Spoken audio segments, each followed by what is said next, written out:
There we go. Okay. Give me a pair, or what are you trading? Forex coins? What are you? Yeah, Forex. Okay, give me a I pair. trade in UJ. Hmm? UJ. UJ? Yep.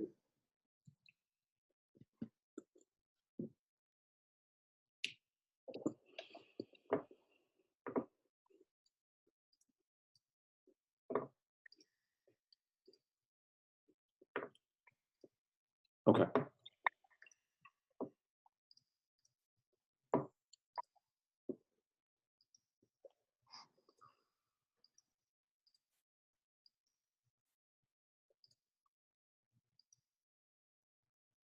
Interesting. I should have took a long on UJ last night. UJ last night. Oh, I wasn't looking at UJ. So you got look at it like this. So let's look at a bigger picture chart. Let's look at hourly. So are you familiar with volume profile at all? Kind of. Okay. Simply go ahead. I mean, I've watched like free webinars that you've done before, so Okay. and I've used the indicator and kind of just tried to work it out myself, really. Yeah, no worries. I'll give you some pointers. So it's quite easy. So people are always talking about the terms what buy low, sell high, right? Yeah. And it's relative, right? It's relative to where price is, where price wants to trades, and where price wants to do business, right? But volume profile. So there's a lot of hype and jazz about robots, black boxes, algorithms, right? Yeah. A grand scheme of things, they don't matter. They literally don't matter. Why? Because a lot of these HFTs are just scalping. Real money will always move the market, and that's probably never going to change. Mm-hmm. So low volume rejects, high volume accepts. What does that purely mean? We have to have an idea of one, where smart money is interested. Two, where they're not interested. Three. So, are you familiar with supply and demand trading at all? Yeah. Okay. They always talk about cheap versus expensive, right? Yep. No one ever talks about fair price, right? Mm-hmm. So there's three aspects of price that we should be concerning ourselves with: cheap, expensive, fair. Because the market's always going. So the market's job is to what? Facilitate trade.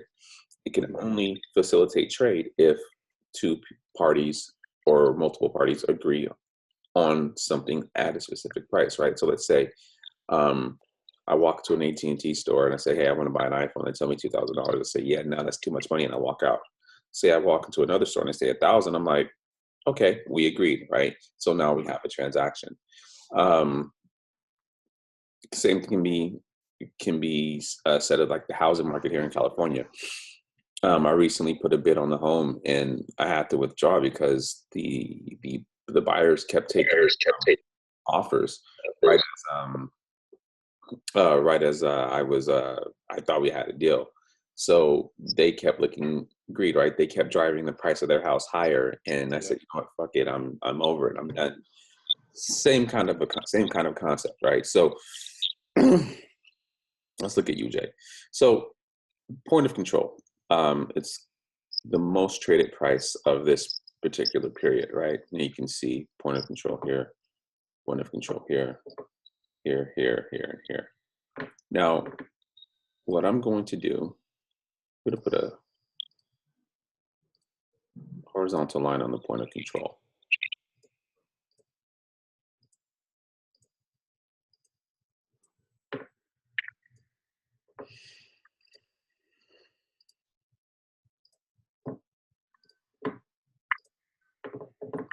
What you'll start to notice is that these prices aren't random.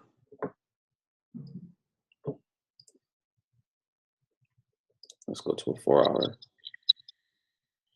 You see the ping pong that's been played at these levels before? Yeah. Right? These prices aren't random. They may appear to be random, but they never are.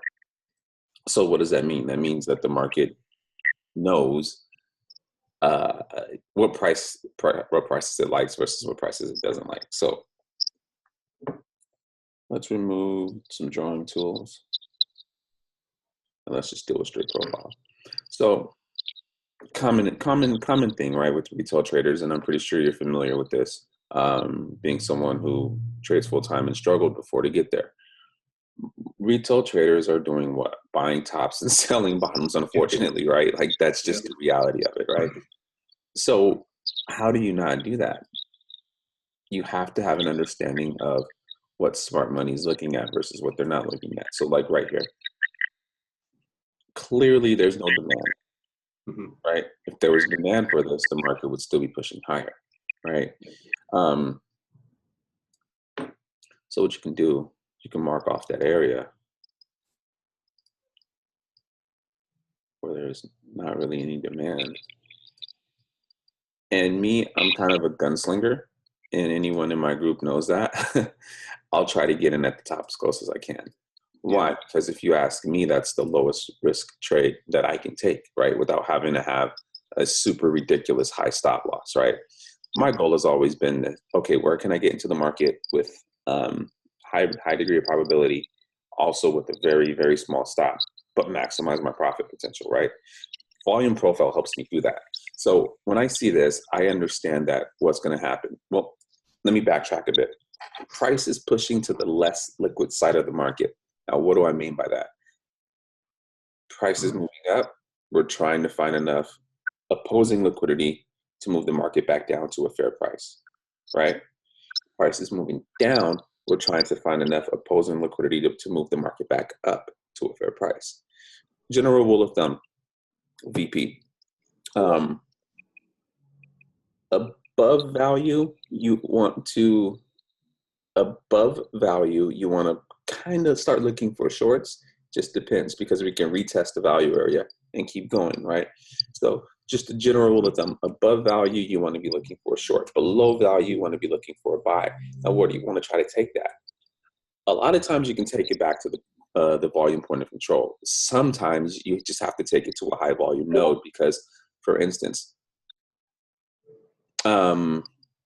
today on Euro DAX, I was long DAX, and I didn't think DAX would revert back to the high volume levels. Why? Interest rate decision, right? So, are you familiar with the rule of thumb about interest rates? Yeah. Okay, right. So you don't counter trend interest rate, right? Because the big boys are literally, and I mean literally, interest rate differentials are the market movers. You can clearly see that if you pull up an interest rate chart. You can see that, especially with FX. Money flows into the country that has the higher interest rate, right? Just whatever they want to see it as a sign of strength. So for that reason, I was long DAX, and I was not planning on it reverting back to the mean, which it didn't. Why? Because we're not in a mean reverting environment. So under normal circumstances, normal volatility, when you get above value and you come to a low volume node, that's where low volume rejects, you can take it back to high volume. So realistically, let's look at this right here. Realistically, this point of control is not here, right? Because price is trading, it's probably up here somewhere. Yeah. Right, during the beginning of the session. What do you have to go off of? If you're expecting this kind of a move, you just simply look for something like this, right? Previous days, high volume. Market has a memory. I wholeheartedly believe that there's nothing random about price. So new day happens. Okay, cool, sweet. We are a little bit above value. We have weakness in volume here. Well, what do you know? Weakness in volume here. And the market just tends to tumble off. If you're wondering entry, I don't want to say it's simple, but it is. This is going to sound like a dick move to say, but it's true. You just do the opposite of what retail traders do. So let's remove that line. So your average trader is doing what? Looking at this trend line, expecting a bounce, right? You can son of a monkey. You can counter trend the trend line. Me personally, when you have market structure like this, higher lows, higher lows, higher lows, the confirming trade would be to counter trend this section of higher higher lows, right? You counter trend that, the market doesn't look back. And that's what you would be looking at for entry, because this right here realistically would be, it would be hard to pinpoint, okay, where am I going to fade price, right? Very hard to pinpoint it because we don't quite get to high volume. We have weakness in volume, which rejects. How do you enter? Just do the opposite of what retail traders do, essentially. Use their logic against them, because if 93% of them are always on the wrong side of the market, you can counter trend them, right? It sucks to say that, but that's true, right? And you've probably done that before too, right? Like, oh, trend line. I've done it too. That's why I know. And then you just look at okay, where was price accepted as far as trade goes. You can use, I don't know if this has composite profile. Here we go. So it does give you a bit of a composite profile. And you can see here, weakness, weakness, weakness. It's probably a short. You can use something like this one, because this would serve as an attraction for price, because it's a very high volume level. You can take it to a ledge, aka another low volume node like this right here, and say, hey, it's probably going to reject. Are you good at identifying selling pressure? Or buying pressure? It's through the wicks, really, isn't it? Mm-hmm. Yep. And they tell you wicks don't matter. Oh, that's horse shit. They tell you where the market does not want to facilitate trade. Yeah. Like right here. Anybody who bought here was trapped. Market retests that. You get an engulfing candle. What are retail traders doing? Going long. And it's just not advantageous, right? So again, use retail logic against them. Counter trend that. Or if you need confirmation, you can let a retest happen, but it's not going to always happen. Counter trend that and get in there. Does that help? Yeah. Cool. Shoot some more questions at me, guys. I don't care what it is. Psychology, that I don't believe in trading psychology, by the way. Ask me anything.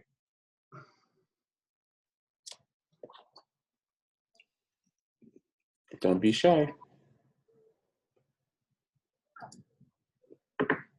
I'm supposed to remove that stuff. Come on. What do you guys want to talk about? Anything. I don't care.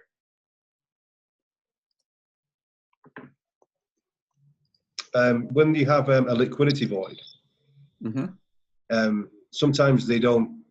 Sometimes it looks like it's going to go and fill the liquidity void, and then you'll see price reject back into volume. You know, why doesn't it just go and fill the void and then reject? Yeah, let's talk about that. I think that happened on EU the other day. Well, it might have failed it. I think, I'm not sure.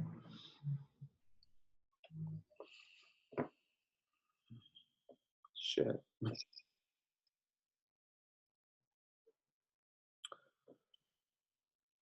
So we got a pretty strong gap right here, right? Got another strong gap right here. Got another strong gap right here. This is just a fundamental gap that's probably not going to fill. No volume rejection. Selling pressure. I'll hold my shorts until otherwise. You got to think about what causes the gap sometimes, right? It's no secret. I learned a little bit under Chris Laurie. He talks about liquidity gaps and all that stuff, right?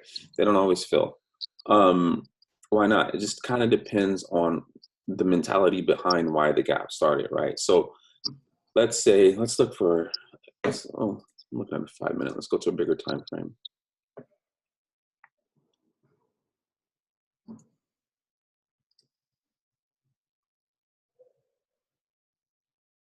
This gap just filled. This gap may fill. I want to find a gap that hasn't filled. Okay.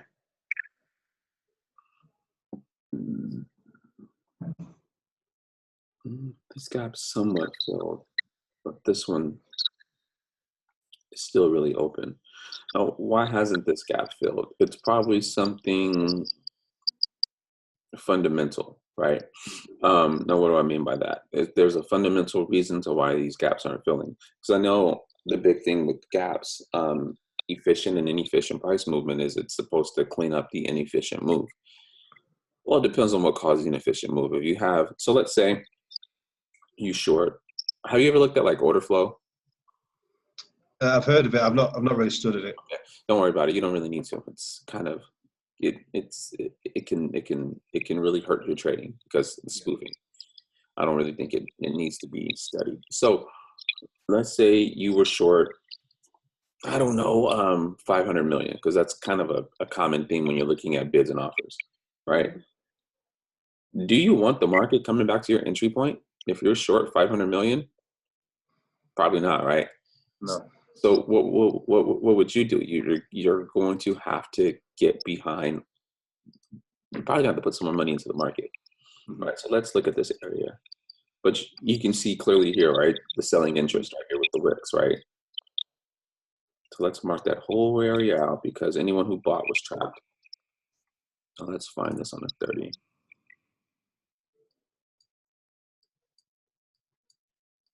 There we go. Just very nice structured selling off. And it's priced in, right? I think it's priced in for the gap not to fill because you can see the selling pressure on the way down. I think it's just priced in because whoever injected this kind of money right here, yeah, they don't want that to fill. And one of the things that I've learned too over time too is even though, so let's say someone was short 500 mil right here,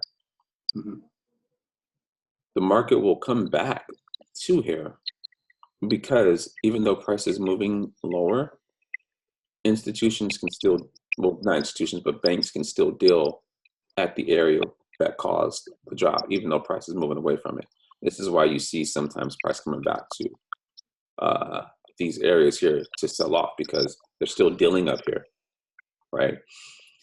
And of course, what are retail traders doing? They're buying these trend line bounces, right? Expecting it to shoot to the moon.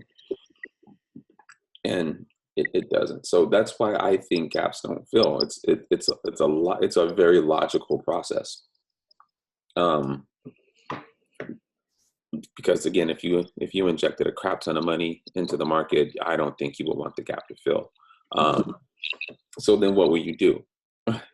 You will probably facilitate trade at a different price, knowing that the market will be attracted to that price.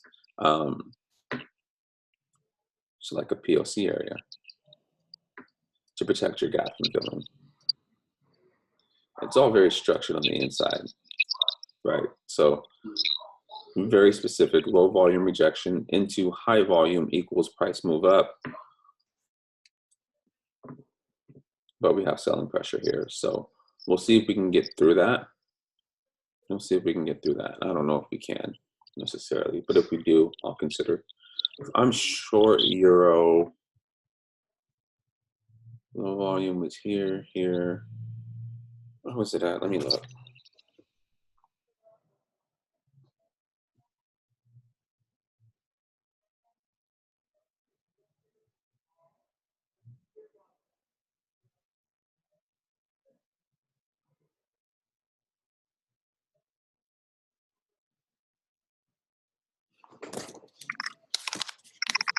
One point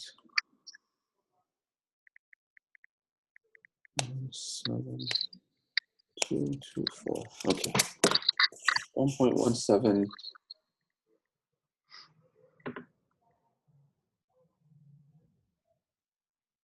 Here's my exact entry price. 1.17224.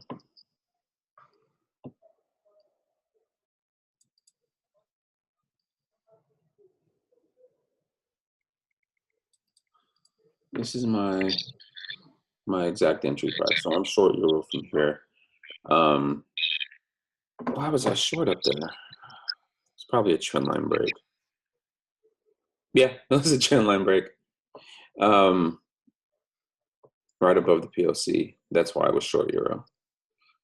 It was so late in the night last night. I literally couldn't remember. I'm on the West Coast, so it was like 1, maybe 2 a.m. Yeah. So, yeah. This is an interest rate. This gap is caused by an interest rate. So I don't know if it's going to fill.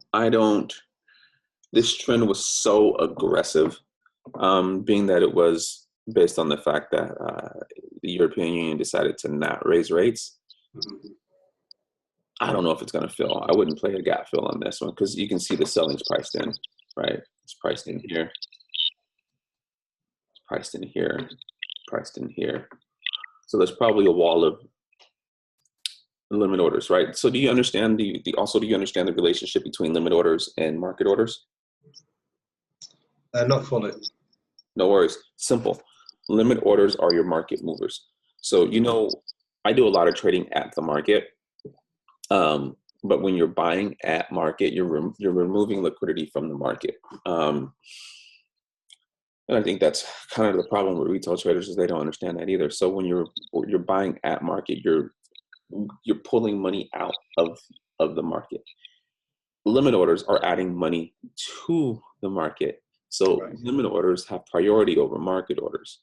Yeah. So a lot of times what will happen is like this price swing right up here. You get I'm pretty sure these are market orders. Pushing, and then they hit the limit order wall. Yeah. And then price jam back down here.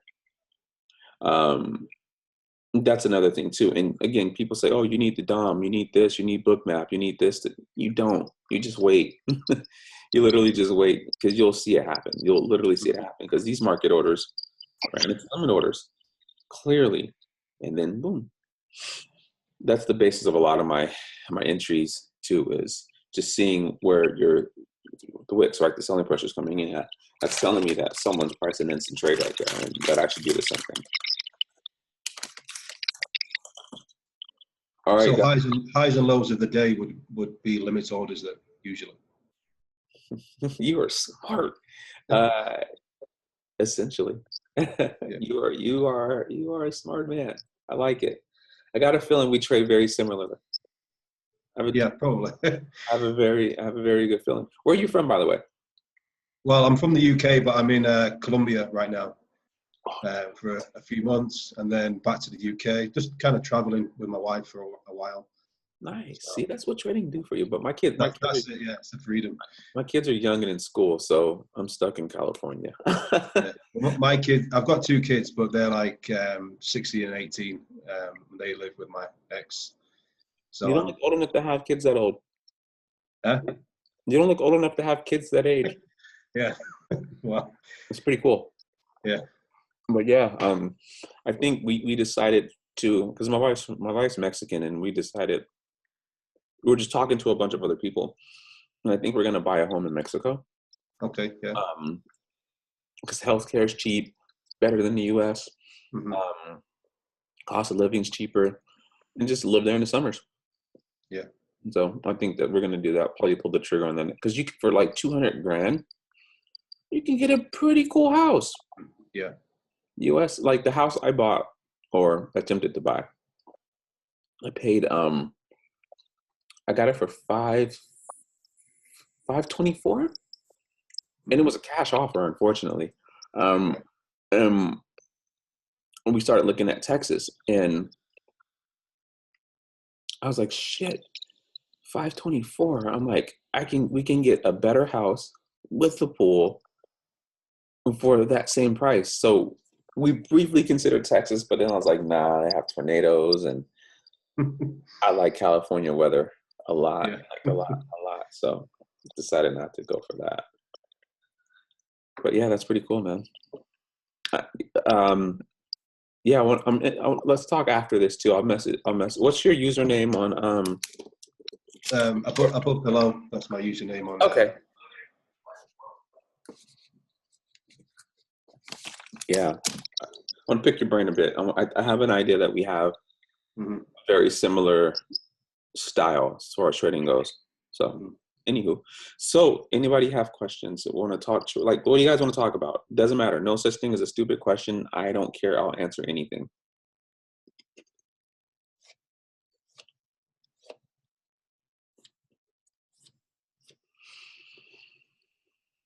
Like I told my group yesterday, if you guys don't want to ask questions, I'm assuming everyone's a six-figure trader and doesn't need me.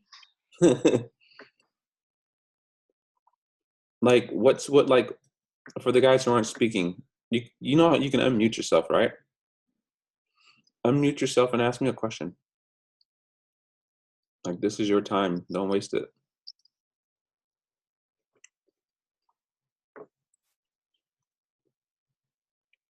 Okay. I'll talk a bit more about my process as far as what I want to do or look for to get into a trade. Typically speaking, I don't use limit orders. I'm always trading at market unless I'm gonna go to sleep. I'll put a limit order. But essentially what I'm looking for, I'll walk you guys through. I'll walk you guys through some the DAX trade I took yesterday.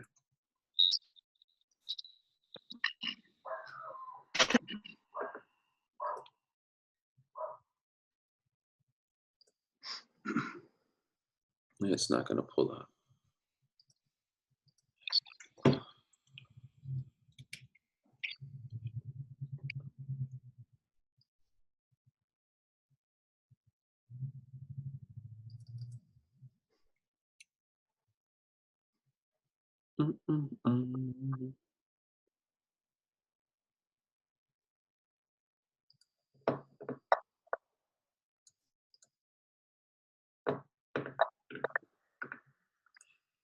I'll just walk you through.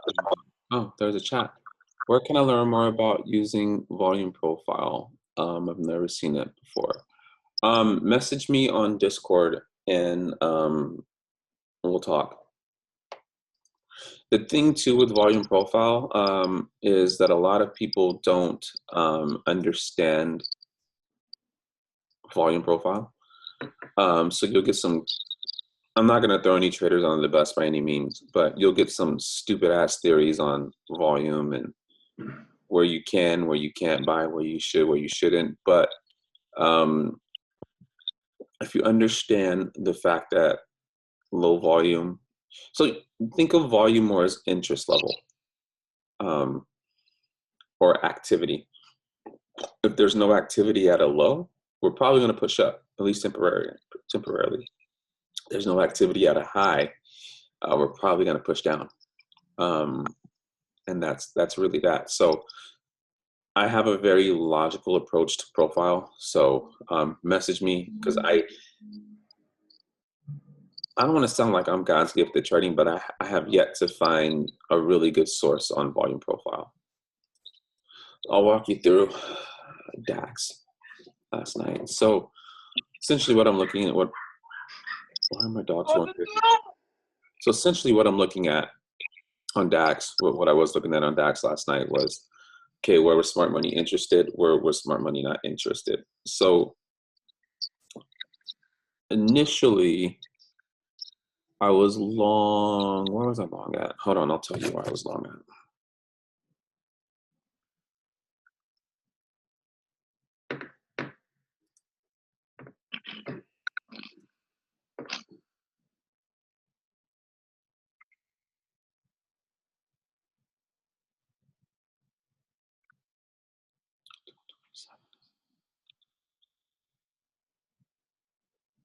Two seven.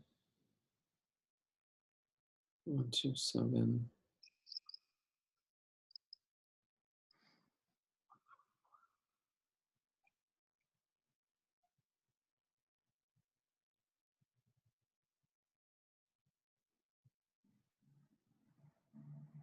Long here. So the thinking was we had high volume and then we had this rejection. Now let me go to a 5 minute because that will make more sense. So we had high volume and then we had rejection. So it just looks so weird today. The point of control wasn't right here. It was like right here. Yeah, it's off a bit because yeah, this is it right here because it was right at the open. So market pushed up, it rejected, which was expected. I wanted to short DAX, but I didn't short it. It was here. I wanted to short DAX when it got beneath here, back to the PLC. I didn't think it was going to get back to the PLC, but it actually did get back to the PLC. So I didn't take the short. But what I did do was I was waiting for this to happen, this rejection. Once price essentially hit the PLC, started pushing up, that was my clue to get long. I understood that we did have the interest rate decision coming up. That really wasn't much of a factor in my decision to get long. Just because, again, we were above value right here. This is called the value area high. This is called the value area low. As you can see, we get beneath value. Essentially, a lot of times DAX rejects, or any instrument will reject, and then it will get long. You can see here, I don't think I even posted this trade in my group. Probably forgot. I was short DAX here. Easy little trend line break. Took the short. I don't remember where I took the trade to. I didn't add here because, as you know, if you trade DAX, DAX is crazy. But I figured I had enough good low drawdown positions that if I'm not selling at the best price, which is right here, there's no point, literally no point. But I took it there. I took it to here, closed it, and then in the morning in New York, let's see. Let's see if I posted this. I think I posted the DAX short.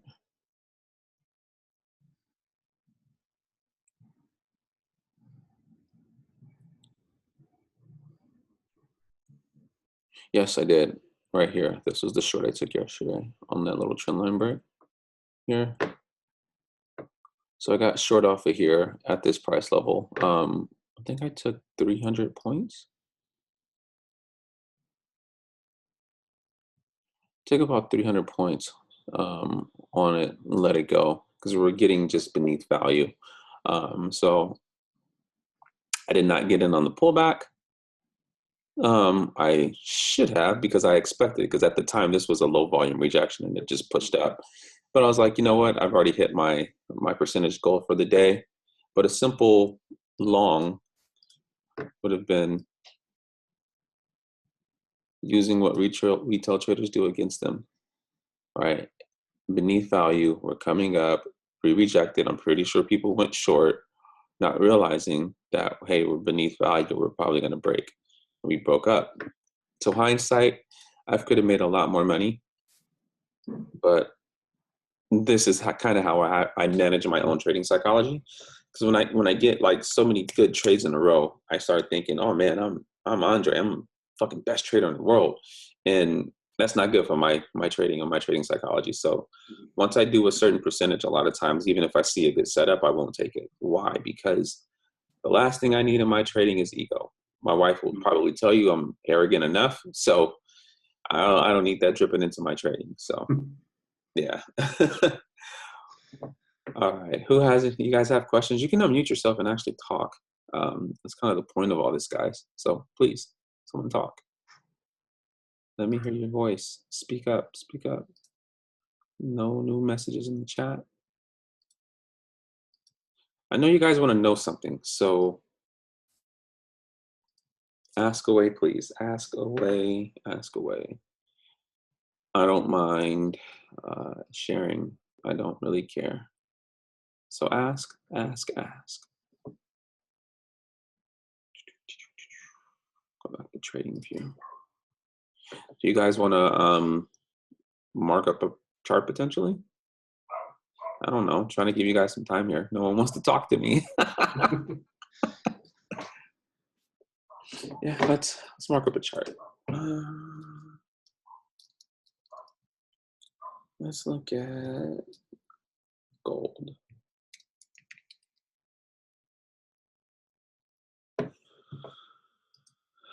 Let's see what's happening with gold.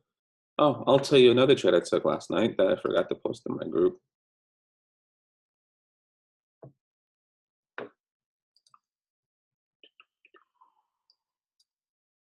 Oops. So we had weakness in volume here, or we had selling pressure here. So it was just a simple trend line break. I actually got short here just because I saw the selling pressure, and I had my short was like right here. Where are you going to go?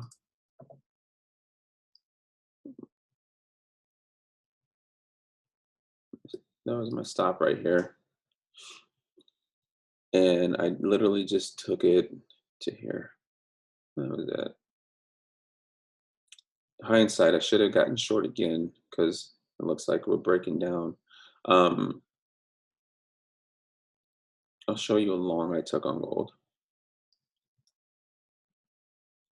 So I got a long gold right here because it was a high volume level and we rejected. So I got long here pretty deep because I expected a really good bounce. So 5% long. My plan was to hold it, no take profit inside. And just wasn't gonna have to take profit on it. I moved my stop up prematurely.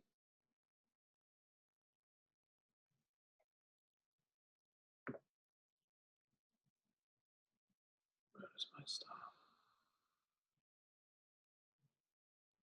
Looks like 100 plus 110 right here. So I moved my stop up prematurely. So we got this retest I held. And once we had that retest, I put my stop up to right here because I said, okay, cool. If I get stopped out here, that's fine. We'll probably come back and make a double bottom and then continue to go up.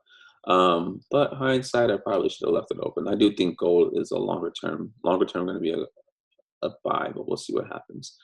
But that was my reasoning. We had a low volume rejection, which means no selling activity from big boys, into high volume, which means lots of buying activity from the big boys. As it was rejecting, I went long. Yeah, pretty good trade. I'm annoyed that I didn't, that I moved my take profit up too soon because I could have yielded a little bit more return. But that's just really how I'm looking at markets. I'm looking at volume at specific prices. Sometimes I'm not even using volume. Sometimes I'm just using specific prices to gauge my entry and my exits. So, yeah. Anybody want to talk? Anybody have any questions? There's a question in the chat box. Thanks, I didn't see that. Come on. Why is it not pulling up the chat box? Come on. There we go. Chat. Sorry, my mic isn't working. So you're saying it never makes sense to trade away from the value area. Always look back into it. No, you can trade away from the value area. JR, what do you trade? Because it's going to depend. If you're trading in like an index, it's more than likely going to be a trending market, right? So Forex good, because I'm saying if you're trading an index, like let's say like the Dow, I do trade the Dow sometimes. I just don't talk about it. Because if you trade like an index like the Dow or the S&P, that's a trender, right? So a lot of times it's not going to come back to value. It's just going to build a new value area, keep going. So with Forex. So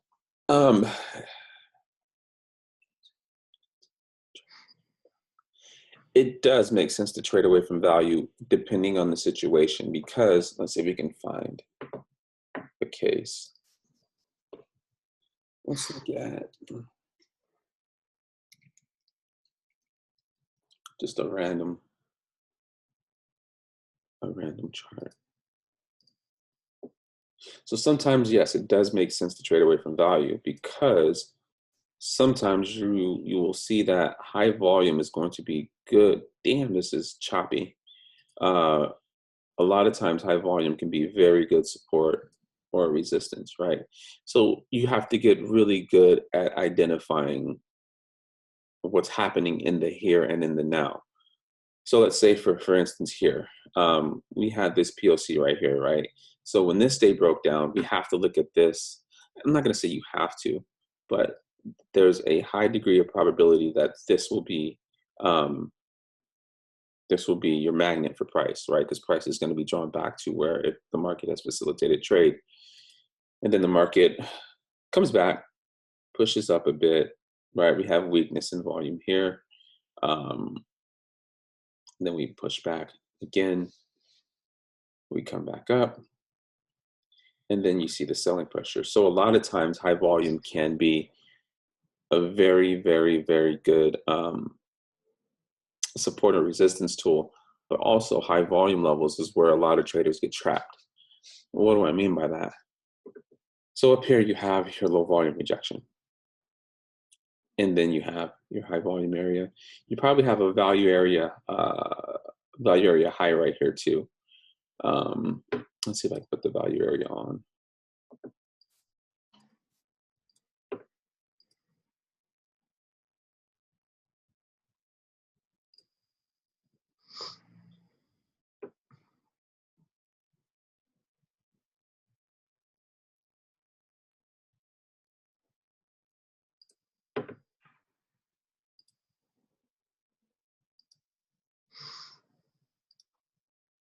I just added a second one like an idiot. It's probably the settings tool right here.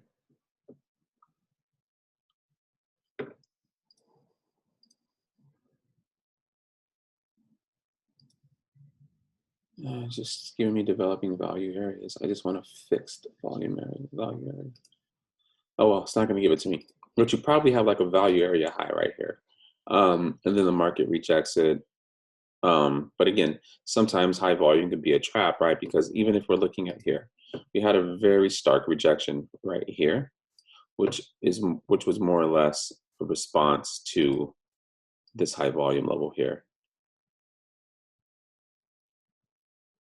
And here's a hint about that. What was once bid became offer. Anywho, you get this move up, right?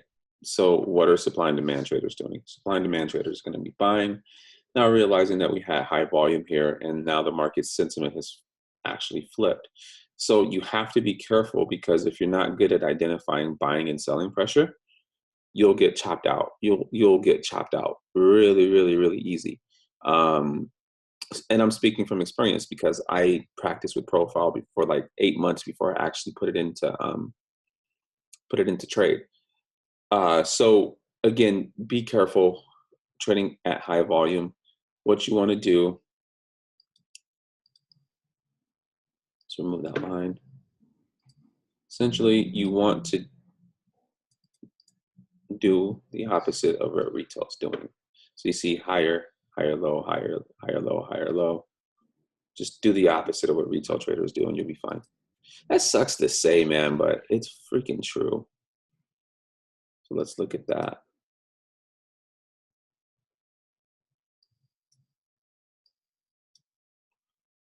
So there's that line right there. And so now when you drill down to the lower time frames, you can see the selling pressure here, right? So if you're thinking higher prices, you have to be careful. Pretty clean entry on that low drawdown. Stop placement is always going to be up to you and what your risk tolerance is. My risk tolerance is pretty low. I like no more than an 8 pip stop. If I have to risk more than 8 pips on my trades, my entries are off. So if I can't have a stop right here, then I have to readjust, right? My entries are probably off. That's just how I define my own personal risk. Does that answer your question, JR?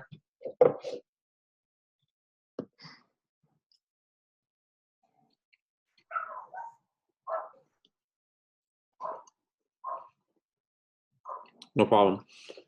Anybody else want to type a question into the chat box? Anything, doesn't matter. Do any of you guys have problems with entry?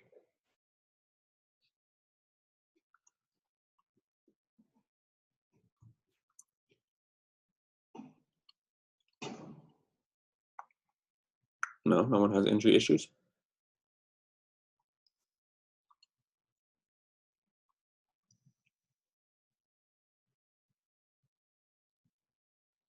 JR, how long have you been trading?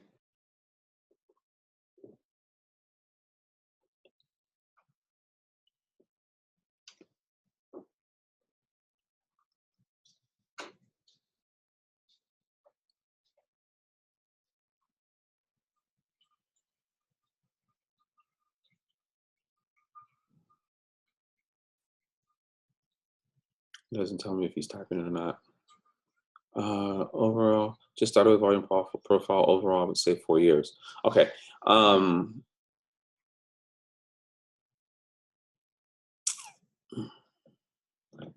How is your trading the charts without profile? Because sometimes what you can do is you can end up just confusing the shit out of yourself. Um,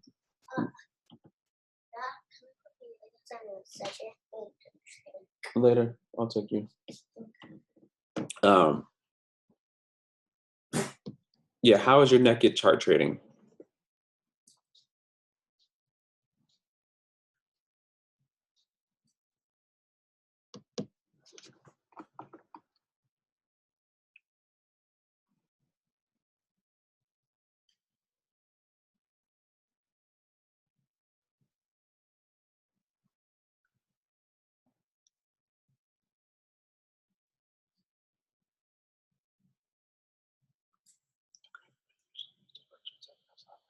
Okay. Volume profile will probably trip you up right now. And I'm not saying that to be a but. Um, this is what I mean. So with the supply and demand doesn't look like Sam cited, and I went to Online Trading Academy. It's a joke, straight joke.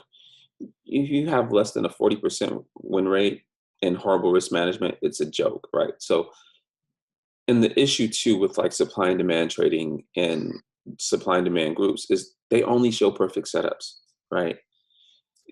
And it traps you into thinking, oh, this is going to work. This is the holy grail, right? And it's usually not going to be that way. So don't get caught into the trap of supply and demand patterns. Supply and demand is usually more about a specific price. Um, Now, divergence can be a great tool, and I mean a great tool because a lot of low volume areas line up with divergence. Some price patterns in particular line up with divergence pretty well too. But again, I don't care about patterns. I just care about price because I know that patterns are a function of price, right? I think we would have to get you to a point to where you can comfortably trade without divergence, without supply and demand zones. And the sad truth about support and resistance is it's a retail trader thing, right? You should be thinking more in terms of, because here's the problem with support and resistance. The issue with support and resistance is you can have these lines everywhere, just everywhere. You can have horizontal lines everywhere, right? How do you determine which will break, which will hold, right? And that's kind of where support and resistance becomes very objective. So what you need to do is you need to become more objective with your price levels. Now, what do I mean by that? You need to look at the chart as just straight information, right? That's all it is. It's information. That's how you got to see it. And you have to start asking yourself, okay, where, from a higher time frame perspective, where, at least the daily, where did this market stop and and and turn around? Where did this market actually break and continue to the downside or the upside, right? You have to ask yourself some unbiased questions. So with trading, you have to remove you from the process, right? And what you think, and you have to go with what the data on the chart says, because it's all there. It really is. It's really all there, and it's typically hidden right in front of your face, right? Once you become objective about the charts, then you'll probably start to see the market a little bit differently. that was my issue for about a year and a half. And then I just started saying, okay, it's there. I'm doing something wrong, right? Um, Cam and I did a breakdown of some trading that you guys will hear pretty soon. And I told him, like, I thought my broker was screwing me, right? So I opened up another ECN account with a different broker. And I'm like, crap, it's the same thing. So it's not the broker, it's me. That helped me transition to seeing the chart as just data and what am I doing wrong. Now, one thing that I do, I don't journal my trades. Yeah, it shouldn't come as a shocker because I'm not very well organized. But what I will do is I'll write down my mistakes. That's all I care about. I don't care about the profits. I care about my mistakes. Whether I enter too soon, whether I let go of my TP too soon. Like last night on gold, I clearly wrote down that, hey, I let it go too soon, right? That's a mistake to me. Euro, I was going to counter trend the euro, but something said don't do it. So I wrote that down as a mistake because it was a mistake in my thinking versus what the market actually wanted. So if you need help, just message me. I'll give you tips as I can without trying to compromise the people who've actually paid to learn. Because at the 4-year mark, you should be seeing things just a little bit differently if you're making some changes. So we can't worry about volume right now. We have to worry about three things I think you should get good at: identifying selling pressure, identifying buying pressure, right? And also identifying why the herd is wrong and who's trapped. Because typically speaking, trap traders will tell you the direction of the market. Sucks to say, but it's true. I think you have to do that. You have to do that. Once you get to at least a 50 to maybe 60% win rate, then I think it will be good for you to say, okay, let me add volume profile into what I do in order to enhance my trading. And that's what I did. I didn't use a VP until I was really good. And when I first became profitable, I was a high risk trader. I'm talking 20, 30, 40, 50% risk per trade, because I had such a good strike rate. But the downside is I was scalping. That's the downside. And I kept seeing these scalps that would turn into bigger moves, but my dumb ass was out the market, right? So at that point, it said, okay, I'm going to take a step back from high risk trading, and I'm going to actually learn pure price mechanics. So that's what I think you should do. Message me if you need some help. I don't mind. I don't mind at all. Any other questions? So let's talk trading psychology just real quick and why I don't care for it. I think it's a ploy to sell you crap. Now, what do I mean? These guys in institutions, and I know several institutional traders who are just, I don't want to say crap people because that's not my place to judge, but yeah, you can kind of classify that, right? Drunks, right?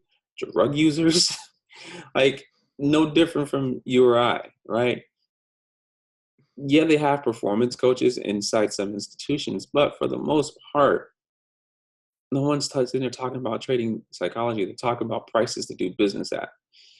Mm-hmm. So I found for my own personal self is once I understood price, emotions in trading went away, right? And I think that doesn't get talked about enough, is your understanding of the market will relax the emotions, right?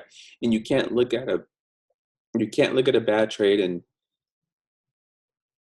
be like, oh, wow, I'm the world's shittiest trader, blah, blah, blah. You have to look at the bad trade and say, okay, what did I do wrong? What did I read wrong? But once you start to understand price mechanics, any fears or anything of that nature that you have about trading should go away. And the fear of loss.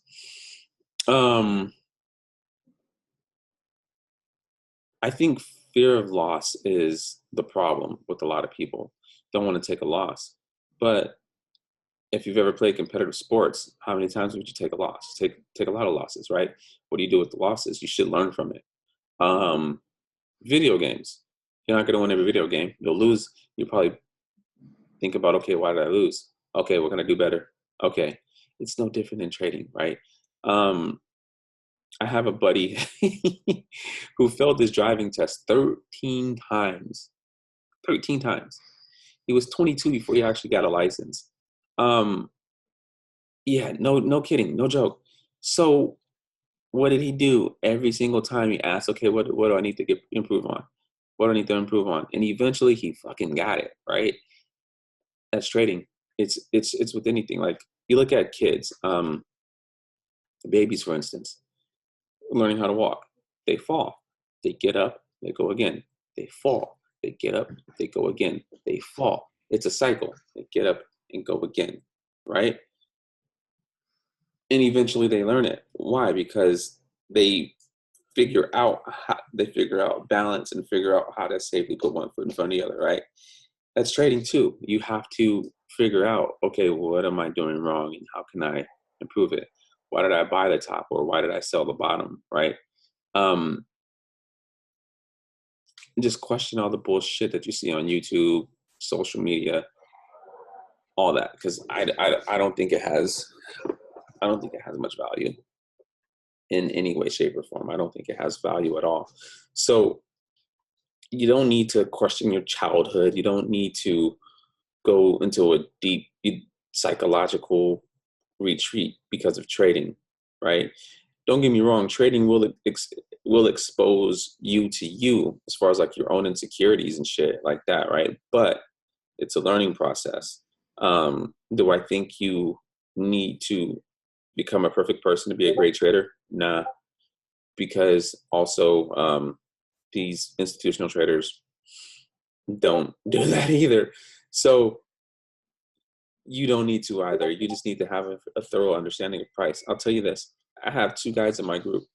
And again, I'm not saying this to say you should join my group. I don't care, right? Who have been trading for 6 months and they're already catching 20, 30, 40 pip trades. Why?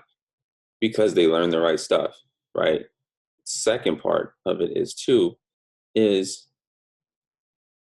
you don't know what you don't know, but then you hear someone talking about trading psychology and you're like, oh man, I'm messed up in the head. This is why I can't do it. No, it's not. I think the issue is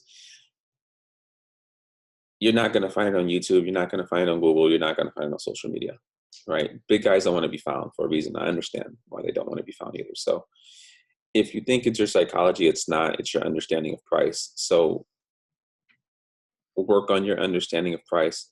See the charts as just data. And if you see a profitable trader posting a chart, go to that damn chart. If you see the end that person analyzed the chart, you put the same analysis on your chart and see if you can't crack the code. Right? That's what I did. Daniel Chung was the first guy who took me. He told me the truth about Forex as far as like from a supply and demand pattern basis. He literally, I have the email to this day. I love Dan, man. He said, F supply and demand. It's stupid. And I'm like, what? Like everything was on supply and demand. He goes, it just doesn't look like what you think it looks like. It doesn't look like what they say it looks like. And Dan would analyze charts. And this was like before his 52 traders interview and all that stuff. He would analyze a chart and I'd be like, dang, I'm about to buy. He's about to sell. I go to a chart and I'm like, damn, that is a top. Right. So those are the things that help me. There's some traders privately who I know, and I admire their trading, and not even having to ask them questions, I understand how they trade. Shockingly, retail traders, And shockingly, it's remarkably simple. So, yeah, crack the code. Crack the code. It's not hard. Just get over the ego. Trading is actually probably easier than you think. It's just that we as humans, we like to overcomplicate crap. So, you guys have anything else?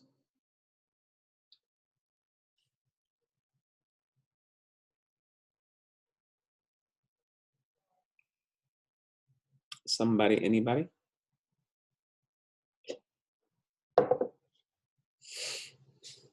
And again, with price, it's the same in all markets, guys. Don't overcomplicate it. Profile works the same in all markets. You have to think of profile trading, because I know a lot of people are interested in it. It's just activity. Where is there activity? Where isn't there activity? And if they're going to break an area where there's not much volume in there, they're going to build volume there to break it. So let's say, for instance, what chart do you guys see? Do you guys see TradingView or MT4? I use both. Oh, what do you see on my screen? Oh, TradingView. Okay. I don't even know. Or is a good example of it?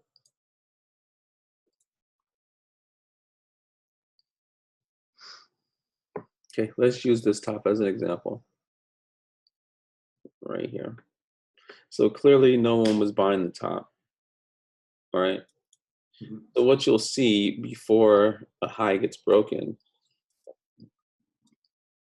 is volume being built slightly below it. Now, I did a mini course that never got put out about manipulation. Granted, I don't believe in manipulation, but I know people like that term for some reason. It goes beyond me, but I'll see if Cam will give it away for free. I think it should just be given away. What has to happen is they have to buy against the selling at that level, right? So what you'll start to see is you'll start to see the market build volume at that high, and there will be a very distinct, in this case, low, that the market's not going beyond. And essentially it'll break it like that. So that's typically speaking how the market breaks lows, and we can observe this one here. This low here, how it got broken. Here was the market spent time right here, built a little bit of strength up before it broke down and kept going. So you can see we've had a hard time staying beneath this low, and we've been pulling back up. So there's some buying pressure coming in on USD CHF, which means my euro short should be good so far. So just pay attention to that stuff, because it's I don't want to say it's quite simple, but it is actually quite simple. And then this low, for instance, here, I'll just mark off the low volume. That's just like a zone. Got broken with a very inefficient move. And again, I forgot what drove this price down on this one, but it got broken with a very inefficient move. A lot of times the market will come back and clear this gap and then keep going.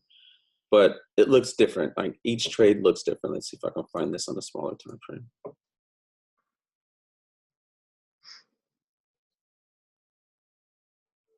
It's right here. So you can see here, we would expect buying pressure to come in at the low. It does, but it keeps. Ooh, there's a possible trade opportunity coming. AUD USD.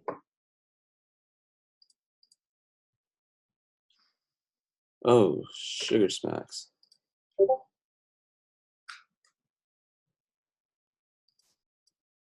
Oh yeah, it is.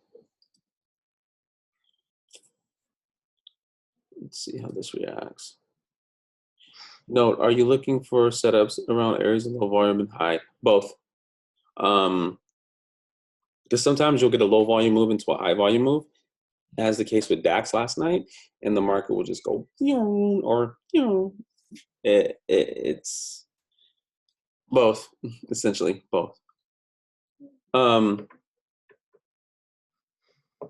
But again, the buying pressure comes in, and smart money has to do what they have to sell against the buying pressure.